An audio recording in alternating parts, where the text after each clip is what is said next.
Hi, sir. Good morning. To Chief NCRPO, may we know if there were foreigners who were part of in the fatalities? The identities are yet to be ascertained, no. I think the SOCO are still conducting yung investigation dun sa area, kaya yung body count pa lang ang nabibigay nilang feedback sa atin. Yung identities, wala pa tayo nun. As such, sir, how sure are we that the suspect that you were saying was really the gunman who entered the resort? Yes, he was here. I even have a picture of him dito, no. That's why I told you, based on sa CCTV footages na tinignan natin, pagpasok niya until the end, mag-isa lang siya. And he was identified, and all over yung from one place to another, from one corner to another, iisa at siyang naglalakad doon sa Resorts World na yun.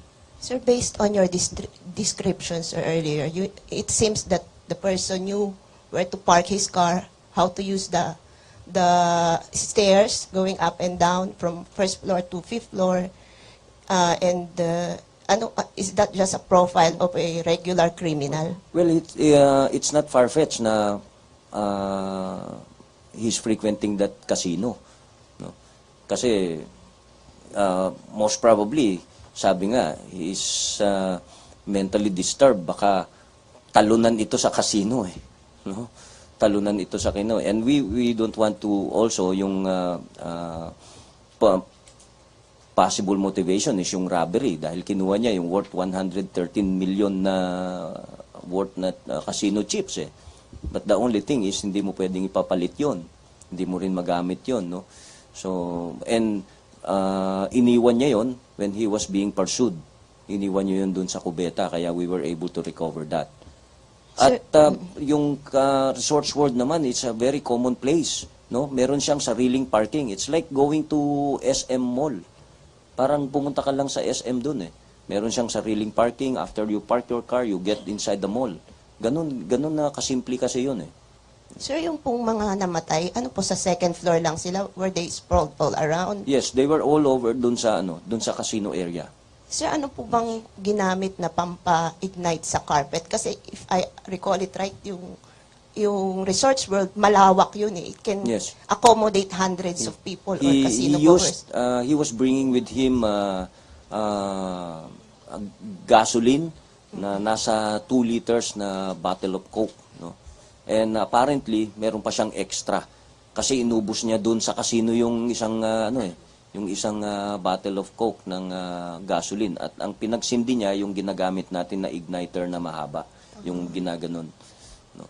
And then, sir, you said he set him up on fire before shooting himself? Probably, because meron siyang tama sa sa ulo. And you could not possibly shoot yourself and then set yourself on fire. Diba? Sir, he wrapped himself sa kumot? Yes, nakaano siya. So, binuhusan niya yung sarili niya ng gas. He ignited himself, set himself on fire. Then, bago siya, he shot himself. Sir, that's just a profile of a regular criminal, sir. Yung mga ganyong, alam niya yung ginagawa niya, alam niya yung impact nung paano gamitin yung gas. Is not that a suicide, a terrorist, or something? No, of course not. If he's a terrorist, most probably he's bringing with him tons of bombs, no? Na nandito. And most probably he could have shot everybody there with all his ammunition with him. Full pack siya, no? He was bringing with him an Armalite rifle. Why would he not shoot everybody there and then detonate himself, no? Wala man siyang wala siyang so tama yung sabi ni Secretary na he's mentally disturbed. I see. But okay, sir, there was maximum impact because there's international impact and then deaths of many people. Well, it has really impact because there were several deaths, no? Talagang that's the repercussion nung nangyari, no? That's the result of his criminal act, no?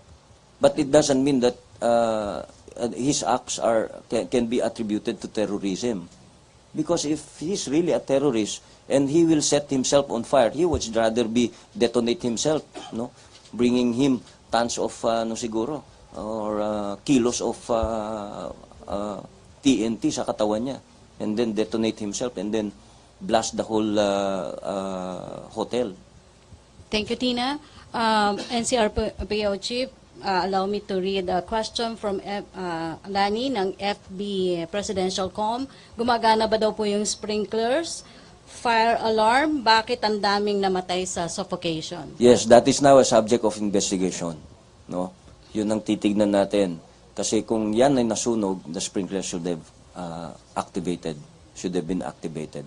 Okay, So that is- friendly reminders, MPC, please limit your questions, one question follow-ups, to give ways other MPC. Okay, Jenaline? Secretary Abella, what was the President's reaction to the incident and what were his directives to our security forces in dealing with after the Resorts World incident? Basically, there was I do not have the direct reaction from him, but there was a security briefing earlier in the guest house, and so it was determined, and exactly the statement that I gave was actually a result of that particular briefing. General Padilla, sir, has the military decided if you're gonna limit or suspend the airstrikes following the incident? No, we are not. The incident that occurred the other day involved a particular aircraft, and this will be the subject of the Board of Inquiry.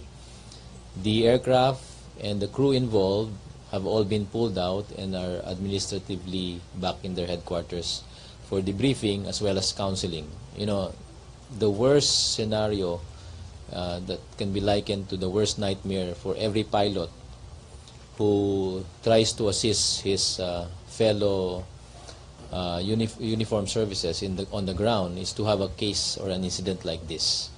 So we need to assist and help our personnel overcome this. At the same time, our Army is also helping the bereaved families go through this very trying time. And sa punto pong ito, nais ko lang din pong ipaabot, kami po'y nagpapaabot ng pasasalamat sa lahat ng mga pamilya na namatayan ng kanilang mga mahal sa buhay dahil sa insidenteng ito. At ang narinig po namin, karamihan po sa kanila ay tanggap itong mga nangyaring ito dahil alam naman po nila ang bigat at risk na dala ng isang sundalo pag pumupunta sa isang gera. Yung komento po ng isang ginang kagabi sa isang interview ng inyong kaibigan na kapwa media, nagdala po ng konting consolation sa lahat ng ating mga kasundaluhan, pati na ho sa mga tao na involved. Similarly, there were postings in Facebook that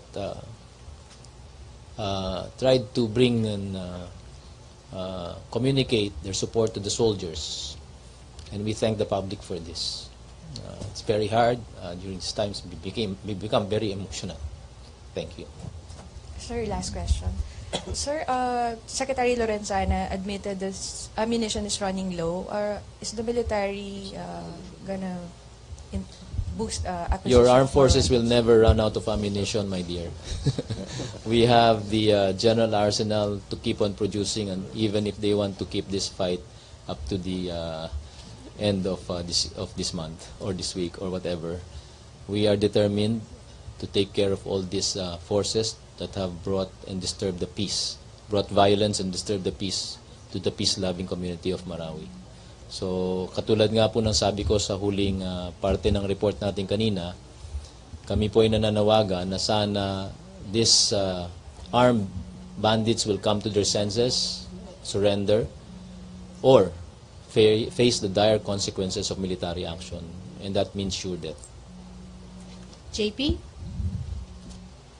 Microphone, please. To General Padilla. Sir, the Defense Department has already released its arrest order. Sir, in the coming days, are we seeing that we will also release arrest warrants for drug lords, narco-politicians, following their support to militant groups in Mindanao? There has been a list that has been approved that in effect indicates identified personalities that need to be arrested. So I'm not privy to the list, but this will be the subject of implementation in the coming days. I cannot divulge the names for security reasons, and whatever else that we can find in the next few days as potential supporters of this armed rebellion will be dealt with accordingly. Sir, with the President's pronouncements na somehow they're involved in the threat of drugs is somehow contributing to the aggravating situation in Mindanao, sir, do you recommend to include the threat of drugs to the scope of martial law that is being implemented? The conditions that are placed on the Constitution regarding having martial law are very clear. It only calls on two situations, one, rebellion, and the other, invasion.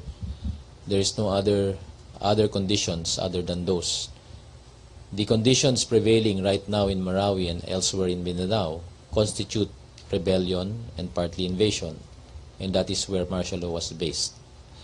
Other than that, anything related to rebellion and invasion may be connected to it, but if it's not, then we cannot. For General Padilla, Pia Gutierrez. General, ano po yung mga conditions na nagpapahirap sa ating mga tropa on the ground, reason why we could not meet the deadline today, sir? Unang-una, mariin pong binigay na guidance ng ating mahal na Pangulo is yung lahat ng law-abiding citizens at saka mga civilians na nandyan pa sa lugar ay kailangan pangalagaan ng safety nila. Kanya pinagutos ng ating hepe, si General Eduardo Anyo, mariin niyang diniin ito sa lahat ng ating commanders na sa lahat ng gagawin nating military action, mangingibabaw ang buhay ng mga kababayan natin na naiipit dyan. Kaya nga sinabi namin na piling-pili ang pag-apply natin ng military power sa mga lugar lang na sigurado na wala na tayong mga sibilyang natitira. Kaya nga po pangalawa doon sa sinabi ko kanina sa mga courses of actions natin dito, isiguraduhin na mailikas natin yung mga naiipit pa nating mga kababayan. Kaya ang aming pong ginagawa ngayon, maski na po mahirapan kami, basta sigurado na walang mamamatay na isang civilian sa mga loob ng mga lugar na yan, dahan-dahanin natin ito. At hindi natin gagawa ng brutal force o applyan ng brutal force. Kaya nga sabi natin, commensurate application of appropriate military power to deal with the threats, to ensure the safety of our civilians and lessen collateral damage. For Chairman, Yeah. You have a question for Ms. yeah, for Chairman Santiago, ma'am, ano daw po yung possible mga difficulties na haharapin ng peace corridor sa mission nyo sa Marawi City? Yung mga tingin nyo magiging problema nyo, in case lang po. The main reason for having the peace corridor is really to make sure that that corridor is safe and secure, because as you know, the main market of the people from Malabang all the way down to Marawi, the main market is Marawi. So marami na nagugutom doon na mga nag-evacuate. So kasi ang ating tingin lang is ang evacuation pumunta lang sa Iligan. No, so we think that's the place. Pero marami dito sa rural areas na to. All the way down, yung pula na yan. So medyo nakalimutan sila. So when I went to see ARMMN the other day, they said, "Ma'am, hindi kami makapasok dyan." Kaya humanitarian assistance hindi makapasok. And because we have the ceasefire mechanism where the AFP, PNP, and the MILF are together, and the MILF really knows that those communities well. So ganda ng possibility ngayon of working together. So yung sinasabi, what could go wrong? I think we can deal with the problem of security. So yan ang main dyan. Pagka nabukas na natin yan, then the food can come in, the relief assistance can come in. So I think we're very good with the kind of mechanism we are setting up. Okay, thank you, ma'am. Presidential spokesperson, Ernest Sabela. That brings the end to the question and answer. But we'd just like to continue to, again, like to pick up on one of the comments earlier that said that about calling our attention regarding the release of fake news and the release of unverified statements or comments. We'd like to enjoin, especially the netizens, to please exercise responsibility and try to. I believe this is a particular historic moment for all of us to be able to come together. That in spite of all the differences, that we all work towards the preservation of peace and unity in the country. Siguro panahon po siguro ipailal ng ating pagmamahal sa bayan, a sense of patriotism that we aim to build and to bring people together instead of trying to separate. No matter what our political colors are, we still have just one nation, one country. And so I'd like to just, again, thank you very much. And tomorrow, it will be Saturday, and Sunday we'll have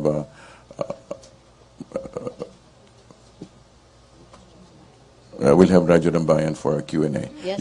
You can, what you'd like to suggest is that you text in or to submit to Radyo Dambayan your questions, and so that we can have the appropriate people to answer it and to have the right answers. Thank you very much. Good morning.